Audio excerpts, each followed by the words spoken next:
I love it. I'm in. Amazing. I enjoyed it a lot. Pretty cool. I can get used to this. I can get used to this. I like it.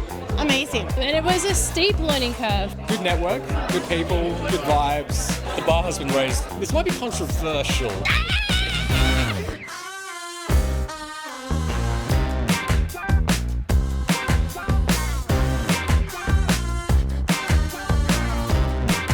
Is this your first year at WA Made Film Festival?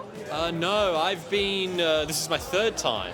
Yeah, so just supporting like friends' films. There's such a variety of like low budget stuff, like high budget stuff, people starting out, and people just like really just sharpening their filmmaking acts, I guess. Sorry, are you involved in any of the films tonight? Yes, I am. I am in Fistful of Glass. It's the bikey film that's premiering tonight. I'm really excited about it. Amazing. What did you do working on the film? I played one of the leading roles, Bo, who's kind of like the young gunslinger in the group, youngest member. It was a lot of fun. I had a great time doing it. Beautiful. And have you seen the film yet? Yes, I have. We did like a little private screening when it was first finished, and then we were a part of the Rock the Boat Film Festival in Rockingham. So this is our second time in a film festival, and I'm so happy it's doing so well. Great. Well, congratulations. That's awesome. Tell me a little bit about the inspiration for E-Mom. I love philosophy, and I love this writer called Cheryl Tucker, and she really has been following all these.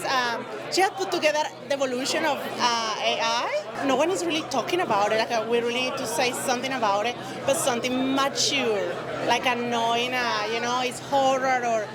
To me was like, what about honestly if we are welcoming this to this space that are very personal.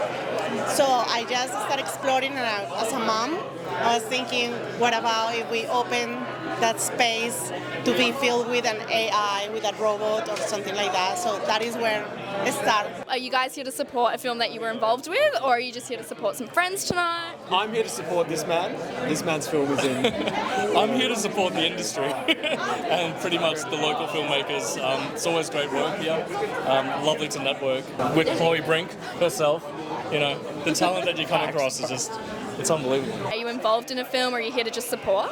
I was involved in Criminal Helpline. I was the first AD. Amazing. And what was that experience like? Pretty chill. People behaved on set, which made my job a lot easier. People were like pretty professional. My favorite part about first ADing was having cigarette breaks. Amazing. That sounds great. Congratulations on the film. It was really beautiful. Thank you. Can you talk to me? I was really impressed with the actors' performance in the film. Can you talk to me about working with them? Oh, I was impressed too. It is so easy to direct actors when they're that talented. That was my favourite experience of working on this film, was working with those guys. We spent a lot of time building backstory for the characters. We went deep into their emotional background, and then on the days, you could just let them loose, and they blew me away every time. I remember it was actually our first night shooting that we filmed that climax scene, the really emotional part with Dan Halmarick and Sophia Watt, and I started crying at the end of the night. I actually felt really guilty because but no, they blow me away. I'm their biggest fan. I am their number one fan. The actors in this film, they mean everything to me. They're so talented. I can't take any credit for that. I really can't. They're really great. They're amazing. So, are you guys involved in any of the films today, or are you just here to support? Yeah, no, we're Ollie's the producer. I was the writer-director of Criminal Helpline that's screening tonight. So we're super excited. So, world premiere. We're excited to be here, by the way. Well, congratulations. That's a great accolade. What are you most looking forward to about tonight? Seeing everyone's works. I'm so excited to see what's been happening in Perth in the past year. Yeah. I've had the pleasure of being on some of these film sets and just having a chance to see it in a theatre with a whole crowd. It's the best thing in the world, seriously. Yeah, honestly, what he said, we just met Darcy. Who directed Voiceless, which is screening tomorrow. So super excited just to meet people and Ricky's filming me over there. Just filmmakers. Just lovely to meet other filmmakers who are involved and get to know them and see their art. Super excited. What was the time frame for this one? How long did you work on it? What was the post-production waiting period like? So I got the role early February of last year. Early January, sorry. And we started filming into March. It was only about a month or two waiting. And then we did 2 days of filming in a really hot shed. And we did 1 or 2 table reads beforehand. And yeah, we smashed it out in the 2 days. Great, that's amazing. And what was the highlight of the shoot? What was your favourite part? highlight was definitely the like the team building was just the camaraderie we had, like building that bikie crew, like trying to like really encapsulate that vibe of people who have been together for so long. It was my first like big production. Just the entire vibe of set was absolutely amazing. Amazing. Because this is your third year, what do you most look forward to every year when you come? I look forward to people who are like wanting to try something new, whether they be like up and comers or like people who've been doing it for a while. Like you kind of see a slow evolution of a lot of WA filmmakers, especially with like things like cinematography, which is, you see like such different lighting in all the films here, like, and obviously people are just, there are many people starting out. You might have a variety of like warm lighting, cool lighting, slowly begin to make their images deeper and richer, and like probably get like permits to film in places they couldn't film on their first time, so you could see like a full street behind them or a packed shopping centre or something. Yeah, it's just so good seeing like, oh, they're just taking off with their filmmaking skills. You worked with Emma Jackson, she's a great actress, and you had a really wonderful young actor on there. Can you tell me a bit about working with them?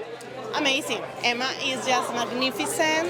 We bonded super well. We click. I think that to me it's very important bringing to the table, to my projects, people that can be your family. I mean, can be, vibe the same.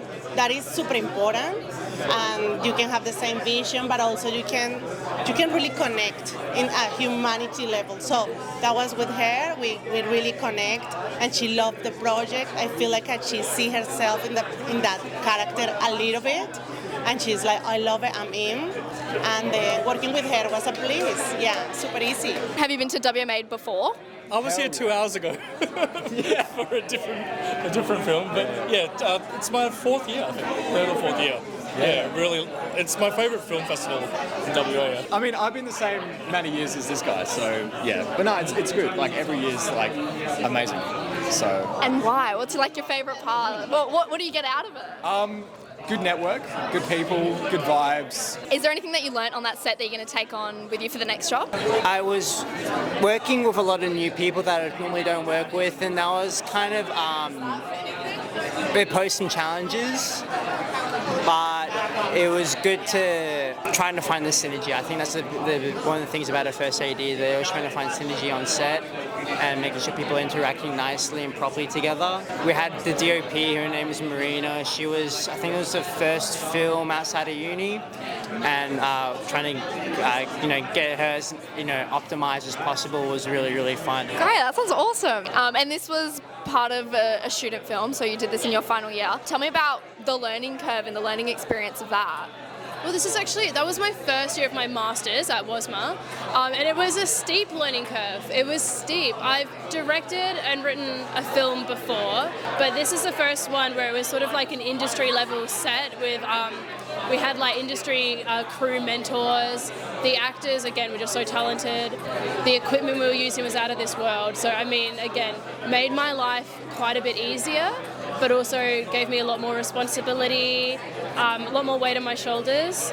I enjoyed it a lot, and it's made me hungry. It's made me really hungry to direct more and write more. In perspective of your roles on the film, what was like the biggest thing that you learned that you're going to take on for your next job? I think always staying calm and knowing that every accident is a happy mistake, you know what I mean? And I think like the biggest thing for me is just having a great team morale and just everyone working together, communicating together. It was the best, and I'm really proud that our short film on set, in post-production, pre-production, will hold a family. Sometimes you have to fail 10 times before you get the correct 11th go. You know what I mean? Like we literally had, it's just problem solving. We had so many things where this cancelled, this fell out, couldn't secure this, and then we just kept pushing, and then eventually it all paid off. So like that's probably it. But yeah, especially what Ollie said as well, like the crew, if you have a crew like the crew that we had on this film in the cast, like it's just amazing. Like we're so blessed to work with these filmmakers, hopefully get to work with them again. Definitely Ollie, I said I'll do whatever he wants, like, you know what I mean? But yeah, just the biggest blessing was definitely meeting all the people that we got to create with. That was amazing. And actually, if I can bounce off the problem solving, special shout out to PS Art Space in Fremantle. Amazing. Because that was our shooting spot, and we had gone place to place to place, hearing no or hearing insane pricing.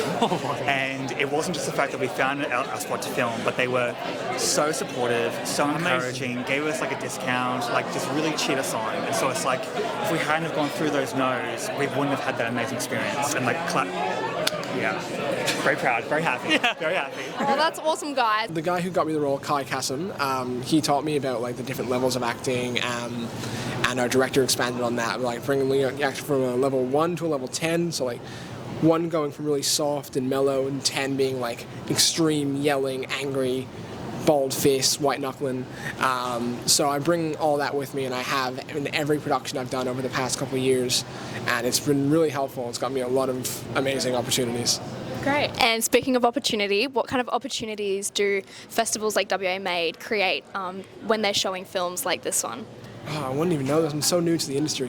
I guess it gives people the opportunity to have their work seen and to inspire new people in the who want to get into the industry to come out and give it a go and have fun and try and make a career out of it. That's exactly what I did.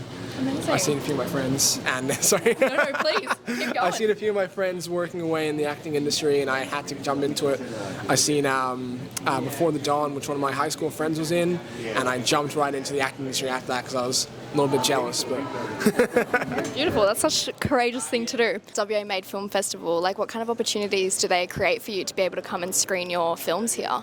The very social aspect to them. Sometimes there might be film festivals that play the film. It's a great opportunity, but there's often no preamble talk and there's no talk after the fact. But like what WA Made and Matthew and Jasmine do with the Q&A, and even if there isn't a Q&A opportunity, there's a chance to go up on stage and just talk about how the film came to life. There's such a dialogue that they create that I think it's just kind of it's just a great way to get you talking about your own film, and you understand your own film in a new light in this kind of way.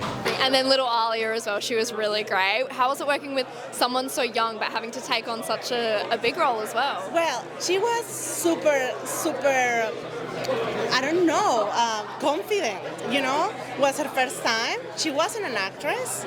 She became an actress with this project, and I feel like she was just in her element. I mean, she wasn't shy. She was very confident. She was very also giving me options, I do like this, or and I was like, and it was very also a terrain that hasn't been explored. So it's you can be flexible. There is no, you need to behave this way or the another one. So everything that she was proposing was just good, and honestly super easy. Very few takes, sometimes just one, and was done. So very amazing. So good. From the perspective of filmmaking, what opportunities does WA Made create for you guys, in terms of being selected and getting to screen a film here? Yeah, look, it's nice to get a bit of affirmation. It gives you a bit of credibility in the local industry, I guess. But the main thing is the networking and appreciating people's work. There's a big time filmmaker right there. It's a lot of fun, as you can see. It's a lot of fun. We all work with each other on each other's projects in some capacity. It's really nice to be able to see each other's works on the big screen and just elevate each other.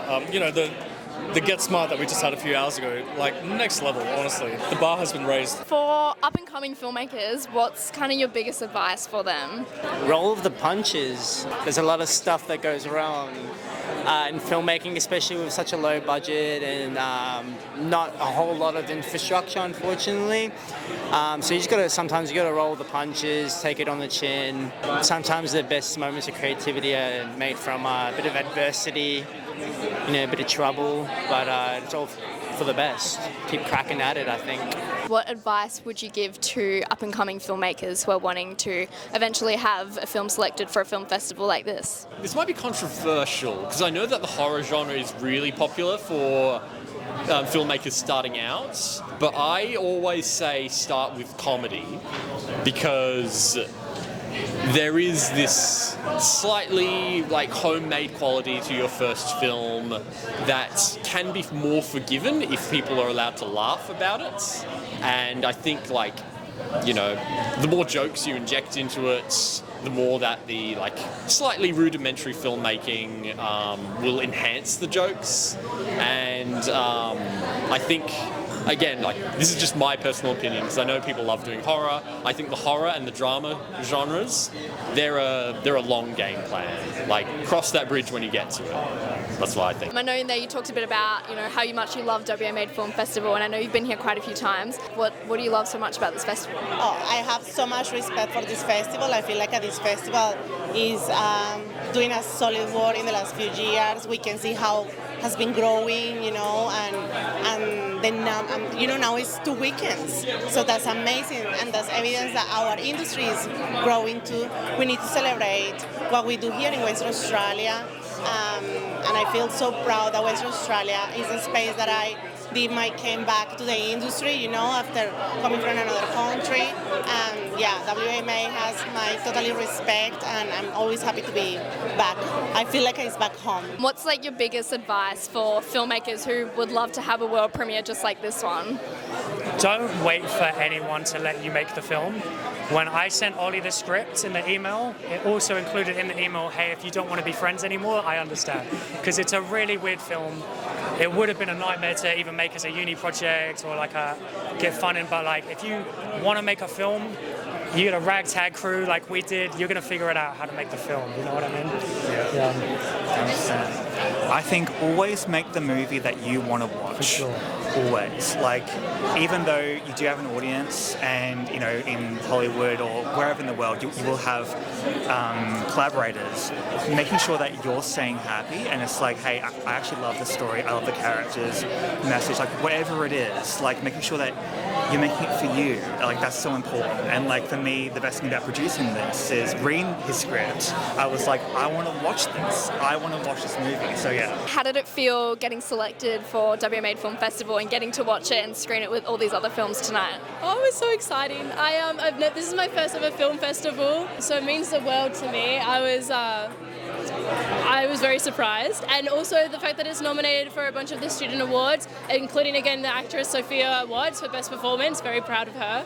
It's very, very new, very foreign to me. I'm just so proud of myself and my team and just everything that went into this film.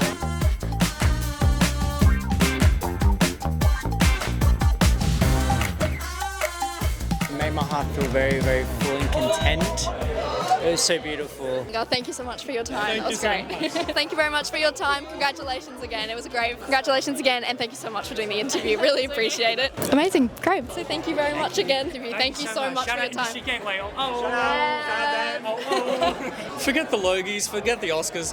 If your award doesn't have a quokka on it, like, have you really made it in this life?